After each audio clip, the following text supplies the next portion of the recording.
The Galactic Council chamber was known across every settled star system as a place of debate, diplomacy, and sometimes quiet resentment. But on that particular day, a different tension filled the air. Delegates from dozens of species sat in their elevated seats, murmuring to each other as they waited for the session to begin. The great dome shimmered with faint blue light, casting long shadows that made the atmosphere feel colder than usual. No one seemed relaxed.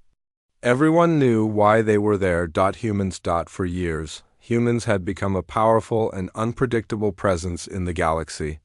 Their speed of innovation, their emotional drive, and their unwillingness to submit to established rules made many species uneasy. They were allies in name, but many feared they would one day become conquerors, simply because they had the talent and ambition to do so. At the center of the chamber, on a circular platform, stood the human ambassador, Ilyas Ward. He was calm, standing straight with his hands behind his back. His expression was unreadable.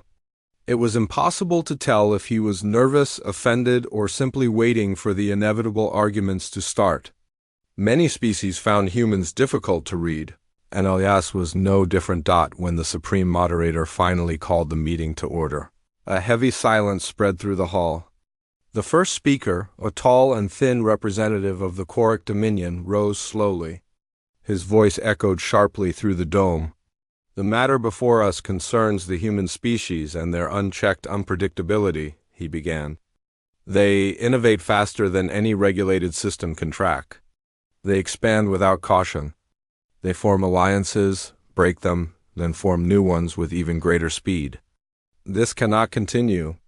Murmurs of agreement rippled across the chamber. Ilyas remained motionless. Next, a representative of the Eryxian collective leaned forward. Her multiple eyes blinked in agitation. "Human emotional volatility is a genuine danger. Their compassion turns to rage with little warning. Their creativity produces wonders, yes, but also weapons we cannot monitor or control. Their presence destabilizes the balance we have maintained for centuries." Again, the hall stirred with whispers. The voices continued, one delegate after another repeating concerns, fears, and accusations. They complained about human exploration ships ignoring restricted zones, human engineers modifying shared technology beyond approved limits, and human soldiers intervening in conflicts without council approval. Each speaker made the case that humans were too unpredictable to be trusted with freedom. Through it all, Ilyas listened. He made no attempt to interrupt. There was no anger on his face, no defense prepared, only quiet patience. Finally, after nearly an hour of criticism, the supreme moderator turned to him. "Ambassador Ward, humanity has heard the concerns of the council. Do you wish to respond?" Ilyas stepped forward. The platform lights brightened around him. His voice, when he spoke, was calm and level, but there was a weight behind it that made every delegate listen. "Humanity has worked alongside you for more than a century," he began. "We have fought wars beside you, saved worlds with you, shared our discoveries, our medicine, and our lives. We have obeyed your laws even when we did not agree with them. We have shown loyalty time and time again." He paused, letting the quiet settle. "Yet today we stand accused not for crimes we committed, but for the potential of what we might one day do. You judge us not by our actions, but by your fears." A few delegates shifted uncomfortably. Ilyas continued. "We are not perfect." "No species is?" "Yes, we innovate quickly. Yes, we feel strongly. Yes, we make mistakes. But we also repair, rebuild, and learn. We have extended trust even when it was not returned. We have offered friendship even to those who doubted us. We do not claim to be superior. We only claim the right to exist in this galaxy as equals." The Eryxian representative interrupted. "Your innovations threaten the balance. Your independence threatens stability. We are proposing reasonable regulations, nothing more. We simply ask humans to operate under closer supervision." Elisa nodded slowly. "Supervision, restrictions, sanctions, you would limit our travel, monitor our research, approve our cultural decisions. You would place us under control." His voice remained even, but the chamber felt colder. And all this in the name of safety. The Korok representative folded his arms. Safety is the responsibility of the Council. Order must be maintained. Your species has not demonstrated reliability. Elisa looked around the chamber. Is that truly what you believe? That humanity has done nothing to earn trust? Nothing to prove loyalty? The silence that followed was answer enough that he took a breath, and his next words were softer, yet somehow heavier. If the galaxy believes it cannot coexist with us, then humanity will remove itself from the equation. The council erupted with noise. Some delegates shouted in disbelief. Others laughed, thinking it was a joke. A few scowled, taking his words as a threat. The Supreme Moderator struck the sound plates repeatedly to restore order. When calm finally returned, the moderator addressed him. Ambassador Ward, this assembly takes your statement as an emotional response, not a formal declaration. Humanity is a core member of the Council. Departure is not an option under current treaty law. Elias gave a faint, unreadable smile. Laws can only bind those who choose to be bound. But rest assured, this is not a threat, not a warning. Simply a truth. If we are not wanted, we will leave. Humans do not cling to places where they are unwelcome. The Korok representative narrowed his eyes. You speak as though you believe your species could leave without consequence. You are deeply entangled in our trade, our technology networks, our defense systems. Your absence would create chaos. We never intended to be so important, Elias replied quietly. We only tried to help. Before anyone could respond, he raised a hand. Humanity will discuss the Council's decision. But understand this, we will not remain where we are treated as a danger simply for existing. We seek cooperation, not control. Respect, not fear. The Supreme Moderator frowned. Ambassador, if humanity walks away from the Council, you will face isolation. You will face shortages. You may face enemies without our support. Is your species prepared for such consequences? Elias looked up at the glowing dome above him, then back at the gathered delegates. We have faced the void before. We have crossed galaxies without maps. We have survived worse than isolation. Humans are not afraid of the unknown. A low rumble of disagreement rolled through the hall. Several species exchanged uncertain glances. None of them had expected such calm defiance. The moderator ended the session shortly after, claiming the Council would reconvene once humanity had submitted a formal answer. Delegates rose from their seats in clusters, whispering to each other about the strange turn of events. Some feared human retaliation. Some believed humans were simply overreacting. Others dismissed Elias's words entirely, but as Elias walked out of the chamber, accompanied by two silent human aides, no one noticed the subtle ripple of focus on his face. He was not angry. Not shaken, he looked resolved. Outside, the corridor lights flickered softly as the human delegation moved through the long hallway. A young aide approached him hesitantly. Sir, do you think they understood what you meant? She asked. Elias shook his head. No, they think it was a dramatic speech. They think we will come back, negotiate terms, accept their restrictions. He paused. They think humans need the Council. The aide nodded slowly, her expression grim. But we don't. We never did, Elias said. We wanted partnership, not permission. And now they have shown us how they truly see us. They exited into the open air of the central city dome, where the stars shone through transparent shielding. Elias looked up at them, familiar and comforting. Contact the fleet, he said softly. Tell them to prepare for evacuation protocols. All colonies. All stations. No exceptions. The aide hesitated.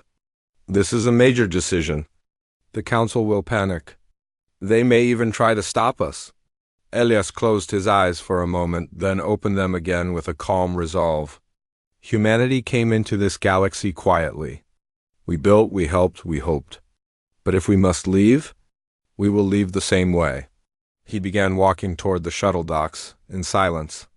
The first signs came quietly. Almost too quietly for a galaxy used to noise. Conflict and endless chatter of diplomatic channels.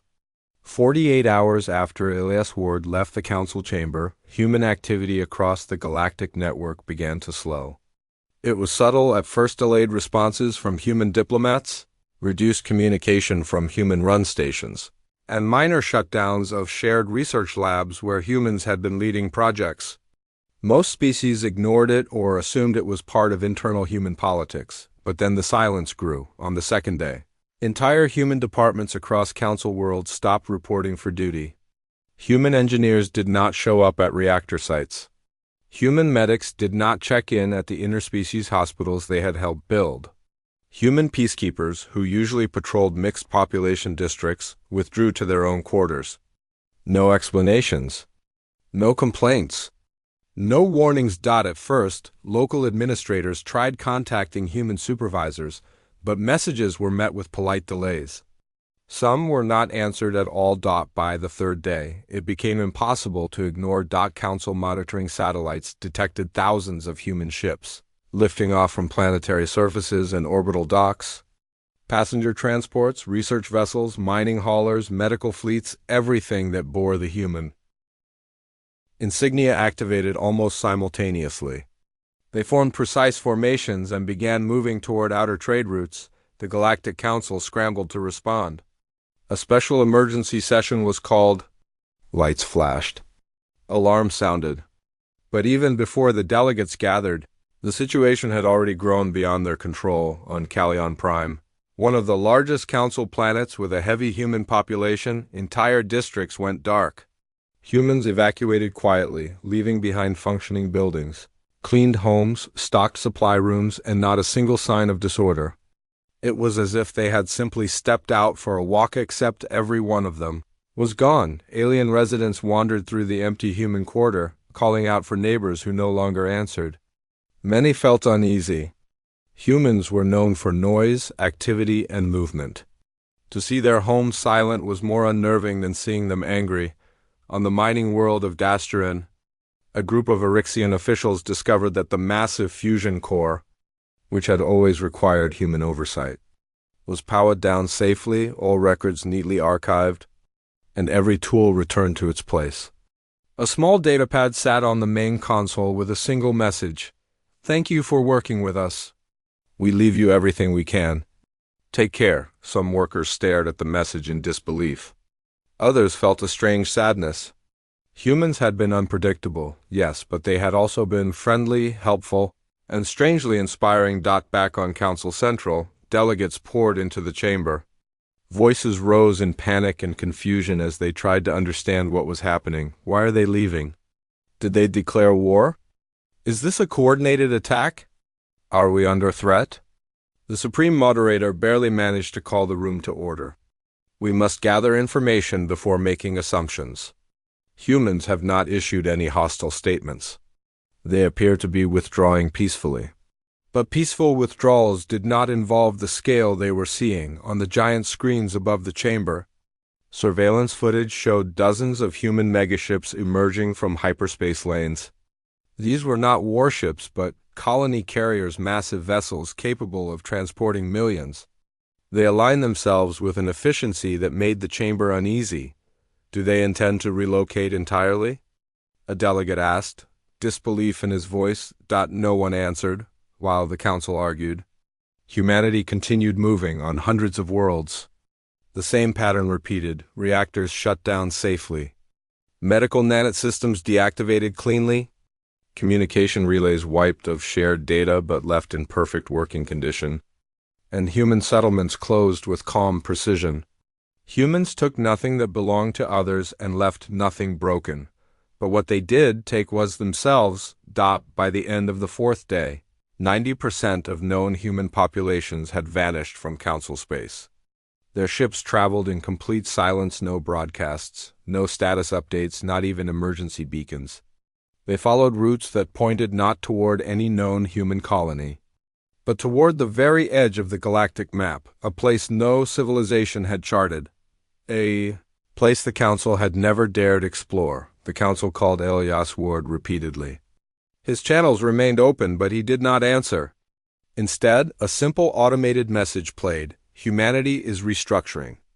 Further communication will be addressed when appropriate. For many delegates, the message felt more unsettling than an open threat. Humans were supposed to be emotional, loud, and expressive. But now they were quiet, too quiet, the Quoric representative paced in agitation. This is outrageous. They cannot leave like this. They have obligations, treaties, commitments. The Erixian representative responded bitterly. We pushed them too far. We called them a danger. We accused them of destabilizing the galaxy. Why would they stay? But the Quoric refused to accept this. And they must be bluffing. They will return to negotiate. Yet, as the fifth day dawned, the bluff theory evaporated. At exactly 0600 Council time, a synchronized shutdown occurred across the galaxy. Every human-built system communication servers, engineering software, medical AI, navigation assistants turned off at the same moment. Not disabled, not sabotaged, simply disconnected. This alone caused chaos. Erixian hospitals lost access to human NATID instructions. Quoric trade ships lost the navigation updates humans had constantly maintained. Several planets suffered infrastructure failures because they had relied so heavily on human engineers who now were gone. The council chamber filled with frantic reports. Our terraforming platforms have stalled. The food distribution system is offline. The border patrols have no replacement personnel. We are losing contact with frontier stations. Delegates realized something shocking. Humanity had been supporting far more of the galaxy than anyone had acknowledged. Their presence had become so normal that most species had stopped noticing how much humans actually did. The Supreme Moderator sent diplomatic teams after the departing human fleets. They attempted to hail them with peaceful messages, requests for clarification, even apologies, but the fleets moved in total radio silence when a council reconnaissance ship attempted to approach a human convoy. It was scanned, politely redirected, and allowed to pass unharmed. But humans offered no conversation, no explanation, no accusation. They simply continued their departure. On the sixth day, the first real consequences began to appear. Pirate factions noticed the absence of human patrols and began attacking smaller trade lanes. A disease outbreak on the planet Vesselin spread rapidly because the only medicine capable of slowing it had been a human-developed formula still stored in evacuated research centers. The Council attempted to reproduce the formula but could not decode the human shorthand used in the system. Erixian officials, once confident in their superiority, found themselves unable to operate the hybrid reactors designed jointly with human engineers. They had never bothered to learn every detail, assuming humans would always be there. Now, the reactors sat idle. The Council called an emergency meeting, but the chamber felt different. Many seats looked emptier. Delegates who had once argued loudly now stared at the screens in silence. As human fleets disappeared farther into uncharted space, some faces showed fear. Others regret. A few resentment. But the loudest emotion in the hall was uncertainty. We underestimated them, one delegate whispered. We believed they needed us more than we needed them. The Supreme Moderator bowed his head. We allowed fear to guide our decisions. And now the galaxy faces the consequences. No one disagreed. On the seventh day, a small council intelligence group discovered something startling. Tracking data showed that humanity had not chosen a single destination. Their fleet split into dozens of groups, each heading toward a different distant sector. It was a full-scale exodus, not a relocation, a departure from the galaxy itself. In a remote observation station near the galactic rim, a lone watch officer watched through the visual feed as the last human megaship crossed the boundary of known space. Its engines burned softly in the darkness, the human insignia shining faintly on its hull. Then it vanished into the black. The officer whispered to himself, "Where are you going? Why are you not saying anything?" But there was no answer back at Council Central. Delegates gathered once more, this time not to argue about humans, but to understand what they had lost. The Erixian representative spoke quietly, her voice trembling. We pushed them away. We feared their potential without recognizing their value. And now we are left with the emptiness they filled. The Korok representative, usually proud and sharp, looked down at his hands. They left in silence. Not out of anger, out of disappointment. The Supreme Moderator closed his eyes briefly. We called them unpredictable, dangerous, but they showed more discipline in leaving than we ever showed in governing. Outside the chamber, people across the galaxy stared at the night sky, searching for human ships that were no longer there. Friends, co-workers, partners all gone without a fight, without a goodbye. For many, the silence felt heavier than war, and in that silence, the Council finally understood.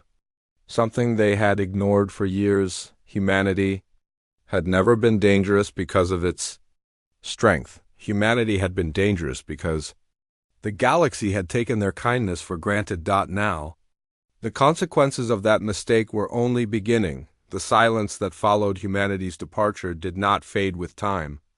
Instead, it grew heavier with each passing day, settling into every corner of the galaxy like a cold mist. At first, many species believed they could adjust. They thought the disruptions were temporary and that soon things would return to normal. But as the weeks passed, normal continued to slip further away. Across dozens of worlds, problems began appearing one after another. None of them were dramatic enough to cause immediate collapse.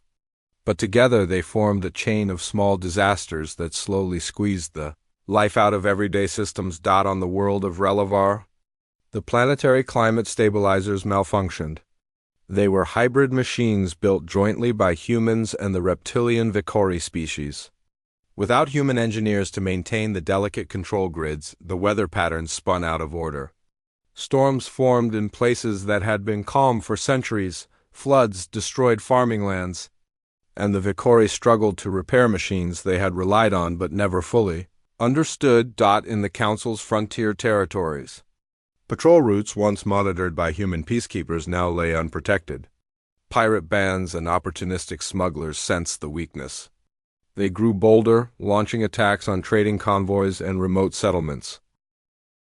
Many species attempted to mobilize their own security forces, but none had the same adaptability or coordination humans had brought to the frontier. Reports poured into the Council chamber every day. 3 trade ships hijacked in Sector 12.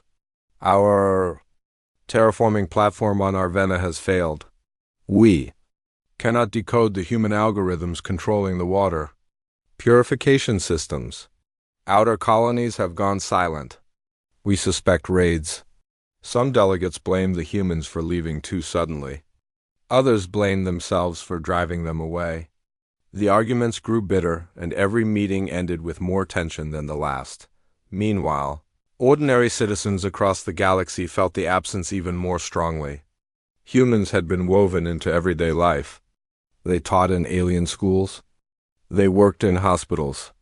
They served as engineers, explorers, negotiators, and emergency responders. They had a habit of appearing wherever help was needed, even in places where they had no obligation to be. Now those places were empty. On the station of Rillis Prime, a young Veslan child sat outside a closed human clinic. Her mother explained that the doctors there had always been kind and had treated everyone, even when payment was uncertain. The lights inside were off now, the doors locked. No one had stepped through them in weeks. The child asked if the doctors would come back. Her mother could not answer. On the industrial world of Maracos, a group of Korok workers attempted to restart a mining shaft that had been overseen by human supervisors. They tried to follow the old manuals, but the humans had updated the system using their own simplified steps. The Korok could not replicate the method. After several failed attempts, they realized the shaft would remain closed until someone else could figure it out across the galaxy. Machines ceased functioning not out of sabotage, but because humans had maintained them with a level of intuition no algorithm could replace. Inside the council chamber, the atmosphere became increasingly strained. Delegates arrived looking tired, worried, and sometimes ashamed. They knew they had underestimated the humans, but now the consequences were unavoidable. The Eryxian representative sat quietly during one session, her voice softer than ever when she finally spoke. We believed humans threatened the balance of the galaxy, but it seems they were part of the balance itself. The Korok representative said nothing. His people had been the loudest critics of humanity. Now, many Korok cities struggled with failing infrastructure. Even their advanced reactors, always thought to be superior, depended on stabilizers humans had improved generations ago. Another delegate stood, a member of the gentle Tillan species. I served on a joint science station with humans. They built bridges where we built walls. We did not see it then, but the galaxy was stronger with them. We must find a way to bring them back. But no one knew how. The last transmission from humanity had been a simple automated message. All human diplomatic channels remained open yet silent. No warnings. No demands. No conditions. Nothing. A silence deeper than hostility, far from the council. In the distant star cluster of Telluri's Reach, a small reconnaissance team attempted to follow the last known trajectory of a human fleet. The team was led by Captain Vorin, a cautious but curious officer who believed the key to restoring stability lay in understanding humanity's destination. Their ship traveled for days through empty space, passing abandoned human outposts and quiet research satellites left behind.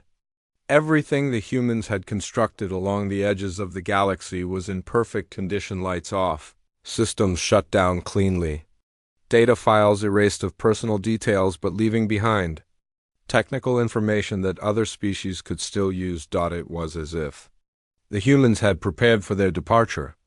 Long before the council meeting, finally, the reconnaissance ship reached a dark region of space beyond the outer trade routes. No stars were visible. The void stretched endlessly. But then, faint energy signatures appeared. Captain Vorin leaned forward as the sensors picked up traces of hyperspace jumps, thousands of them. The readings indicated massive fleets passing through, but none were active now. They left this galaxy, Vorin whispered. Completely. They didn't go to a hidden stronghold. They went beyond everything we have ever mapped. His crew stared at the display in disbelief. But why? One officer asked. Why leave everything behind? Vorin had no answer. The team spent hours scanning the sector, but the human fleets were long gone. All that remained were faint trails of energy and the quiet echo of their departure.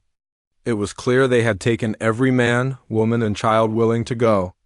There had been no hesitation. No doubt, humanity had made their choice. When Vorin reported back to the council, the reaction was mixed. Some delegates refused to believe it. Others felt fear. But most felt a growing weight inside their chests. Something they had not expected. Regret. The Erixian representative bowed her head. We judged them for what they might become instead of valuing what they already were. The supreme moderator remained silent for a long moment before finally speaking. We failed them. And now the galaxy is failing without them? Outside the council, the common people whispered stories about humans. Some said humans had found a new galaxy. Some believed they were building something magnificent. Others feared they were preparing for a future conflict, but most simply missed them on the world of Vesselin. The disease outbreak that had begun weeks ago spread faster. The medicine needed to slow it had been a human invention, and without humans to operate the production facility, supplies were running out. Doctors worked tirelessly, but they could only slow the illness, not stop it. A Vesselin elder, once suspicious of humans, now sat beside a sick child and muttered softly, "Why did we push them away?" They never refused to help us. Not once. At the same time, on Callion Prime, the weather stabilizers failed completely. The storms grew violent, tearing through cities. Human technicians had once inspected the stabilizers every month. Without them, the systems deteriorated faster than expected. The Vikori leader made a statement on public broadcast. We thought humans were a threat. But now we see the truth? They were the reason this world remained stable for so long. Stories like this appeared everywhere. Planets facing crises they had forgotten how to deal with, because humans had always handled them. The galaxy slowly realized something painful. Humans had not dominated them. Humans had supported them. Week after week, the silence stretched on. Delegates waited for even a single message from humanity. A greeting, a confirmation, an explanation, anything, but the void remained empty. One evening, as the council chamber dimmed, the supreme moderator stood alone at the center platform. He looked up at the glowing dome and whispered to himself, "We thought humanity was dangerous because of their strength. We never realized their true danger was their ability to care." The sound of distant alarms broke his thoughts. More systems failing, more ships lost, more worlds in trouble. And humanity, the species that once stepped in to fix everything, was no longer there. That the galaxy had wanted them to be silent. Now it was beginning to understand the cost of that silence. The galaxy had always been loud. Trade routes buzzed with constant traffic. Council channels overflowed with messages. Worlds lit their skies with celebrations, arguments, debates, and endless movement. But after humanity's departure, a strange quiet settled over everything. It was not peaceful, just empty. A silence that made even strong species feel small. In the weeks that followed, the council fell into disarray. Meetings stretched late into the night, debates grew sharper, and blame passed from one delegate to another like a burning ember no one wanted to hold. They all knew humanity's absence was causing greater problems than they ever expected. But it was easier to point fingers than accept responsibility. During one session, the supreme moderator tried to restore order, but the chamber erupted again. "This is the fault of the humans," shouted a representative of the rigid Setheri order. "They abandoned their duties, their agreements. They should be punished for this." Another delegate, a member of the Gentle Tillen, rose with trembling hands.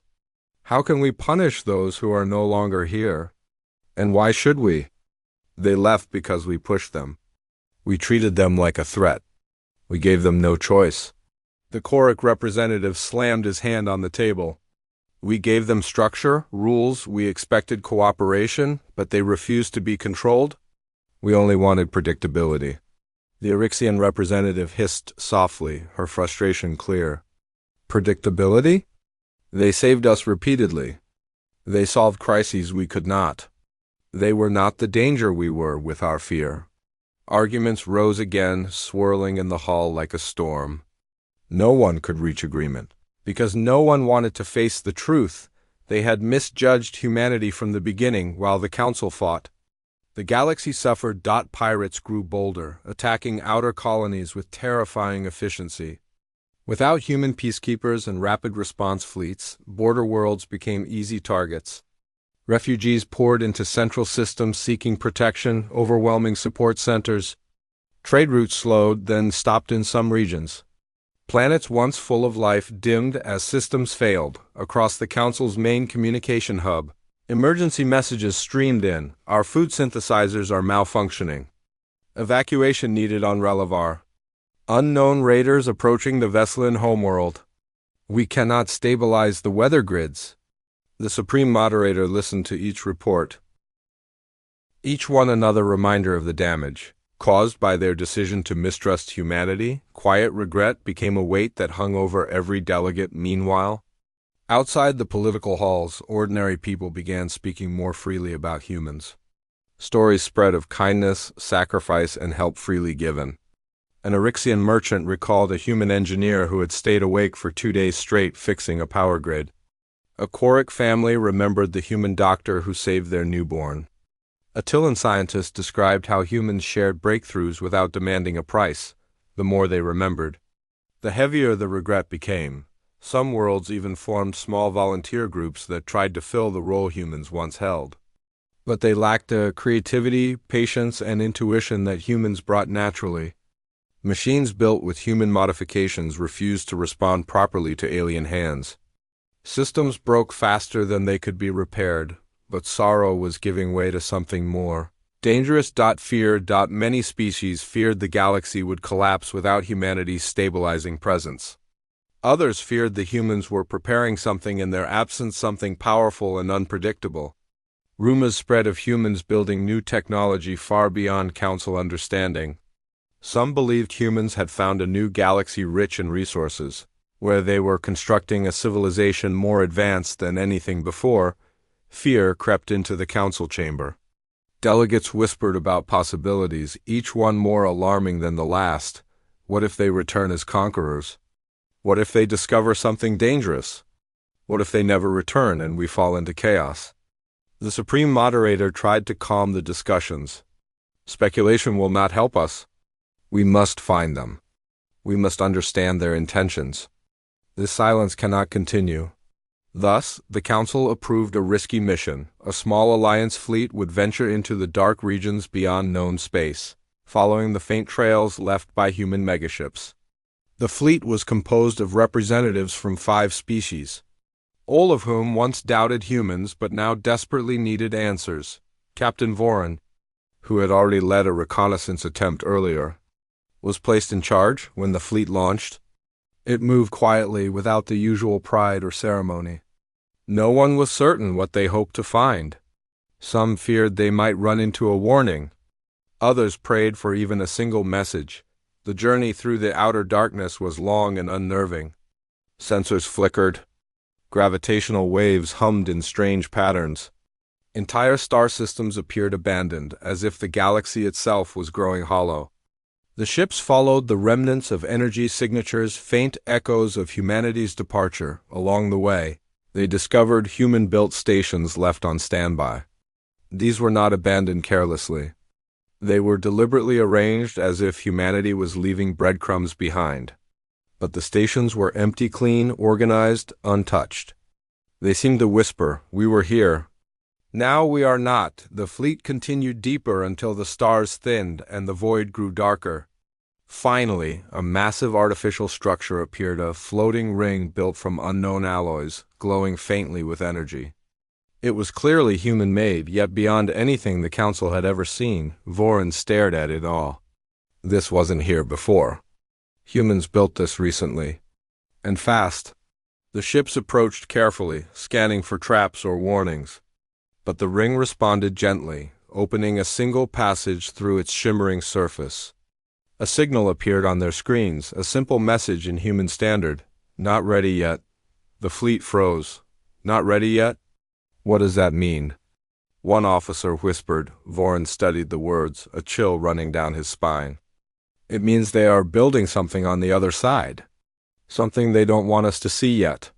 The message didn't threaten them. It didn't warn them away. It was simply a statement of fact. The fleet waited hours, hoping for more communication. None came. When they attempted to send a message through the ring, the structure dimmed slightly. Refusing to respond whatever humanity was doing beyond that gateway, they were not ready to reveal it. Voran sent a full report to the Council. The reaction was immediate and filled with panic. "They are advancing without us. They could be building weapons. They might be preparing for independence from the entire galaxy." But the Eryxian representative stood slowly, her voice softer than before. "Or they discovered how much we feared them, and now they are protecting themselves from us." For a long moment the chamber remained silent. Then the Quaric representative spoke, but not with anger for once. Instead, his voice carried something different: regret. "We accuse them of instability. But look at us now. We collapse at the slightest disruption. Humans were the stable ones, not us." The chamber absorbed those words with painful clarity. As the Council continued to fracture, small alliances formed among species that had once separated themselves. They attempted to solve problems together the way humans had always encouraged them to. But most efforts faltered. Cooperation without trust was fragile. Slowly, the idea began to grow. They needed humanity not just for technology or protection, but for unity. The Supreme Moderator finally spoke during one session, his voice tired. "We must send a message. Not a command, not a demand, a plea. A simple statement: we are ready to listen." The room resisted at first, but eventually the decision passed. The Council drafted a formal message addressed to humanity wherever they were. "To the people of Earth and all human colonies, we express our regret. We acknowledge our mistakes, our fear, and our failure to appreciate your contributions. We ask for dialogue, understanding, and, if possible, forgiveness. The message was sent across every channel. Into the depths of space. Then the galaxy waited. 1 week. 2 weeks. A month. No response. The silence was unbearable. It gnawed at hearts and hollowed entire cities. Finally, after 6 long weeks, the council chamber lights flickered. A single new transmission appeared on the main screen. Not video. Not audio. Just text. We hear you. But we are not yet ready. The chamber became completely still. Humans were alive. Humans were building something. Humans were listening, but they were not returning. Not yet. The message carried no anger. No threat, no blame. Only distance, only certainty, only silence. And the galaxy finally understood that regret was not a punishment. Humans gave them. It was the punishment they gave themselves. The silence that followed the council's message and the humans' brief response settled over the galaxy like a shadow. Every species, every colony, every outpost felt the weight of it. People waited, hoping the humans would say more, reveal more, or show themselves again. But days passed, then weeks, and the silence did not break. Slowly, the galaxy learned to function with that quiet. But it was not an easy adjustment. Worlds that once relied on human engineers struggled to maintain their technology. Star systems suffered from small failures that became large disasters. Entire planets began rationing energy and resources. And yet, something else began to grow resolve. Many citizens, especially the younger generations, felt that waiting was no longer enough. Humans were out there, somewhere beyond the Great Ring structure. They had left the galaxy for reasons that were now painfully clear. But regret alone would not bring them back. Some believed that the Council needed to prove it had learned from its mistakes. Others believed they simply needed to show humanity that they were capable of trust, unity, and respect. The Supreme Moderator gathered the Council once again. But this time the chamber felt different. Delegates were quieter, less aggressive, more thoughtful. They had been humbled. We cannot force humans to return, the moderator said gently. We cannot demand answers. All we can do is reach out again. But this time we must show sincerity, not pressure. There was no argument. The galaxy had finally moved past denial and fear. Now they simply wanted to rebuild something that had been broken. A special proposal passed, a long-term mission, one that would follow human traces deeper into the unknown regions. This mission would not go to command or question humans. It would go to learn, to understand, to listen. Captain Vorn, who had already been to the Great Human Gate once, was chosen again. Many believed he was the only one who could approach this mission with the right mindset. He did not fear the humans, nor did he idolize them. He respected them. As preparations began, the galaxy watched with quiet hope. Meanwhile, ordinary people across countless worlds continued sharing stories of humanity. Each story carried a warmth that softened even the coldest hearts. A Veslan miner remembered a human who once worked beside him, singing strange songs during long shifts. A Sethari scholar recalled how a human teacher inspired her to pursue science instead of politics. Every memory reminded them of what they lost, and what they still hoped to regain. When Vorn's new expedition fleet launched, it did so without fanfare. No cheering crowds, no speeches, no banners. This journey was not about pride. It was about healing. The ship slipped through the darkness at steady speed. Navigation felt easier this time, as if some unseen hand was guiding them. Or perhaps they were simply more patient, more attentive after several days of travel.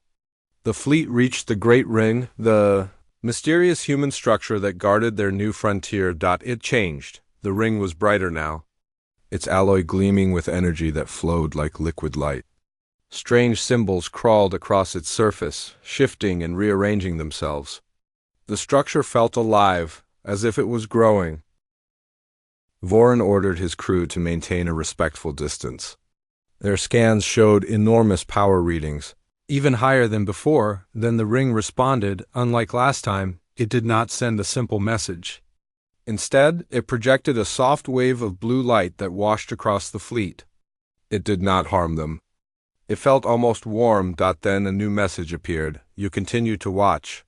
The bridge fell silent. The words did not carry accusation. They simply acknowledged the fleet's presence. Voran bowed his head slightly, though the humans could not see him. "We watch because we care," he said quietly. The ship transmitted his words toward the ring. For a long moment, nothing happened. Then new text appeared. Why? It was a simple question, but it struck deeply. Voran felt the weight of centuries on his shoulders. He breathed slowly, choosing his words with honesty instead of fear. "We were wrong," he said. "We treated you unfairly. We pushed you away because of our own fear. Now we understand what we lost. And we want to learn. We want to grow. We want to earn your trust." The message was transmitted. Again, the ring remained silent longer than expected. Some crew members feared the humans were displeased. But Voran remained calm. Finally, the ring responded, "Understanding takes time." Voran nodded to himself. "We have time." Another pause, then the ring displayed a longer message. "We are building a future for ourselves. A place where we can grow without fear, without limits, without constant judgment. But we do not wish for hatred. We do not wish for war. We do not wish for distance forever." The bridge crew exchanged hopeful glances. Then more words formed. "If you wish to witness our path, then walk your own first. Become better. Become stronger. Become wiser. Only then can we meet again."